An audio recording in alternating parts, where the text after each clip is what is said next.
ఇది చూసినాం కదా.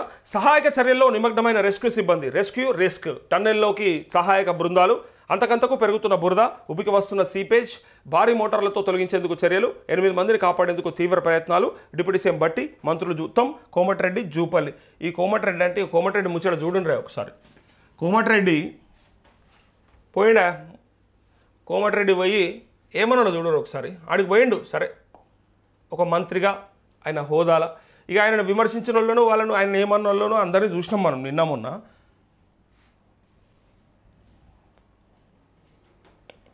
కూలిపోయిన మడ్డంతా కలిసే వరకు వాటర్ నీళ్ళు కలిసే వరకు అలా పుట్టి వాటర్ ఉన్నా ఏం కాదు, డివాటరింగ్ చేస్తున్నాం కాబట్టి వాటర్లో కూడా మిషన్ దేన్నో పట్టుకుంటారు, ఆగిపోతుంది మిషన్ పట్టుకుంటే మనిషి ఎంతసేపు అయినా ఉండగలుగుతాడు.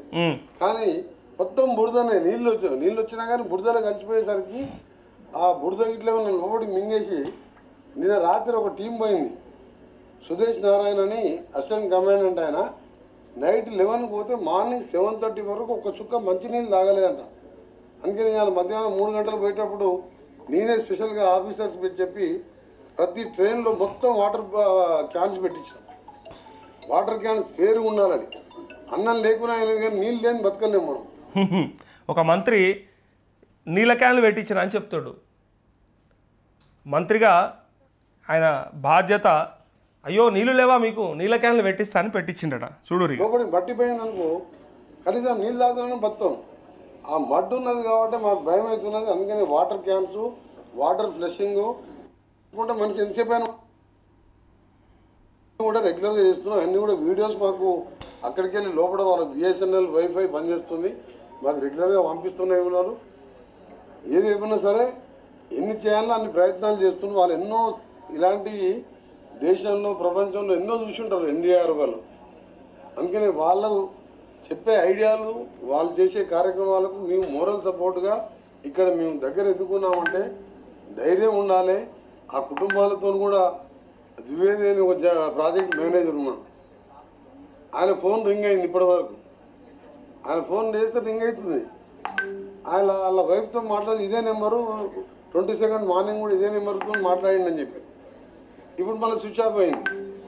ఇంతకుముందు నేను నా ఫోన్లోకి వెళ్ళి లింక్ చేసినాం, రంగనాథ్ గారు చేసాను. లొకేషన్ చూస్తే అక్కడ మన టన్నల్ సైడే చూపిస్తుంటాను. మళ్ళీ ఇప్పుడు స్విచ్ ఆఫ్ అయింది.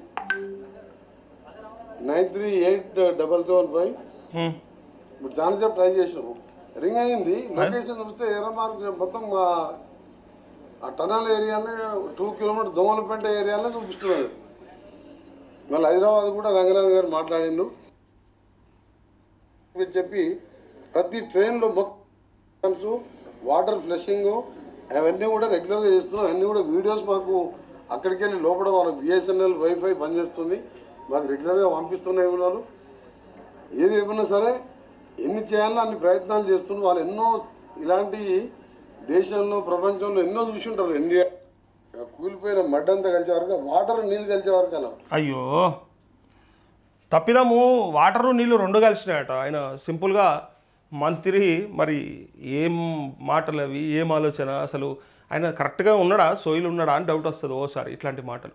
ఆల్రెడీ మీ వాళ్ళే తిడుతురు, ఇక మంది కాదు, ఫస్ట్ మీ పార్టీ ఎమ్మెల్సీ, మీ పార్టీ నాయకులే.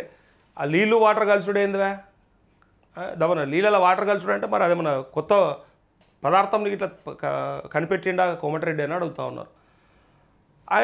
ఏమన్నా సోయితో ఉంటాడా అసలు నాకు అర్థమే కాదు. ఇక్కడ జగదీశ్వర్ రెడ్డి అన్నది కరెక్టేనేమో, గ్యాదర్ కిషోర్ కూడా అంటాడు అప్పుడప్పుడు తుంగతుర్తి. ఇక అది మనం అనరాది ఇలా పండుగ పూట. కానీ మరి అట్లగిట్లా ఉన్నాడా మరి, ఏదో అంటారు కదా బాగా మేధావైనాక బాగా చదివి పిచ్చోడు అవుతాడు అన్నట్టు మంత్రి అయ్యి లాస్ట్కు నీళ్ళు వాటర్ 2 కలిసినాయట. అందులో నీళ్ళు బురద కలిసినడు కాదట, నీళ్ళు వాటర్ 2 కలిసినాయట. మరి రైతుల కొలకన్నా నీళ్ళు వాటర్ వేరువేరుగా తెలిస్తే నాకు చెప్పురు యానన్న, వాటరా క్వార్టర్ అయినా ఏమన్నాడని రైతు అడుగుతా ఉన్నారు. కింద కామెంట్లు పెడుతురు. సార్ ఆయనకు నీళ్ళు క్వార్టర్ అన్న పోయి వాటర్ అన్నాడన్నా అంటే నువ్వు పోయిన సందర్భం ఏంది, నువ్వు పోయిన ప్లేస్ ఏంది, అక్కడ పరిస్థితులు ఏంది, దాన్ని నువ్వు ఒక మంత్రి హోదాలా దాన్ని ఎంత గంభీరంగా ఉండాలి, పరిస్థితులను ఎట్లా అక్కడ చక్కబెట్టాలి, దానిపైన సహాయక చర్యలలో నీ తోడ్పాటు ఎట్లా ఉండాలి, అలాంటిది వదిలేసి మడ్డట, వాటర్ అట, నీళ్ళట, ఏదో కలిసిందట, ఏదో చెప్పవో ఏదో అన్నట్టుగా ఫోన్ కూడా కలిసిందట, నెంబర్ చెప్తాడట, సగం నెంబర్ చెప్పి అది అటే పోతుందట, ఏదో అంత గమ్మత్ ఉన్నది. మరి గీ పనులు అక్కర్నా అని అనిపిస్తుంది ఓసారి. సరైనవాడు సరిగ్గా ఉంటే అన్ని బరాబర్ ఉంటాయి, కానీ మరి ఈయన ఇట్లా ఉన్నాడంటే ఇక పరిపాలన ఎంత ముందర పడుతుంది, వాళ్ళకి ఎంత అవగాహన ఉన్నది విషయాల మీద, విషయ పరిజ్ఞానం ఎంత ఉన్నది అనేది ఇట్లాంటి ఉదాహరణలు చూస్తూ ఉన్నప్పుడు అర్థమవుతూ ఉంటుంది ఇలా పరిస్థితి. అయితే అక్కడ పరిస్థితి ఏముండదట అంటే ఇప్పుడు చర్యలు చేస్తూ ఉన్నారట భారీ మోటార్లతో తొలగించేందుకు. ఆ 8 మందిని కాపాడేందుకు ప్రయత్నం చేస్తుంట. 8 మంది ఖచ్చితంగా ప్రాణాలతోనే ఉన్నారని అనుకోవాలి. ఏదో అంటారు కదా, చీమైనా ఉంటుంది శివుడాజ్ఞ లేకుండా అన్నట్టు, శివుడి ఆజ్ఞతోని ఇలా ఖచ్చితంగా వాళ్ళు బయటపడాలని చెప్పేసి వాహిని టీవీ కూడా కోరుకుంటా ఉంది మనస్ఫూర్తిగా. నిజంగా ఆ కుటుంబాలు ఎట్లా ఎదురు చూస్తాయంటే ఒక రకమైనటువంటి బాధలో ఉంటాయి. అది ఏందో అర్థం కాదు, అది ఏం చెప్పాలన్న తెలియదు, అది ఎక్కడ ఏమైందో కూడా అర్థం కాదు. అలాంటి సిచ్యువేషన్లో వాళ్ళు ఊహించలేని పరిస్థితి ఉంటుంది కాబట్టి వాళ్ళు ఖచ్చితంగా బయటపడాలని చెప్పేసి కోరుకుంటా ఉన్నాం. ఇలా ఎన్డీఆర్ఎఫ్ సిబ్బంది కూడా నేషనల్ డిజాస్టర్ ఫోర్స్ వాళ్ళు కూడా చేస్తూ ఉన్నారట. సో ఇంకా అన్ని రకాల సహాయక చర్యలు కొనసాగుతూ ఉన్నాయి. సో దాంట్లో ఇప్పుడు బయటకు వస్తే బాగుండని చెప్పి ఎదురు చూస్తూ ఉన్నారు అందరు కూడా.